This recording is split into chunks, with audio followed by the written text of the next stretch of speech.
আজকে তোমাদের সাথে আমি শেয়ার করছি জন্মদিনের একটা ঘরোয়া একদম সিম্পল খাওয়া দাওয়া। তো প্রথমেই পাতাটাকে একটু জল দিয়ে ধুয়ে নিলাম। এরপরেই চলে এলো গরম গরম ভাত আর সাথে লাল শাক ভাজা। শাক দিয়ে খাওয়া শেষ হতে না হতেই পাতে পড়ে গেল ডাল আর ঝুরঝুরে আলু ভাজা। এরপর ডাল দিয়ে খাওয়ার জন্য চলে এলো পটল চিংড়ি। ডাল, ভাত আর একটু ঝুরি আলু ভাজা দিয়ে খেলাম।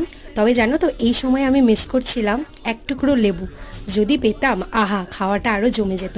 এরপরে পটল চিংড়ি দিয়ে খেয়ে দেখলাম দুটোই ভালো হয়েছে, যেমন ডাল ভালো হয়েছে, পটল চিংড়িটাও দারুণ হয়েছে। এরপরে পাতে পড়ে গেল সোজা গরম গরম চিকেন কষা।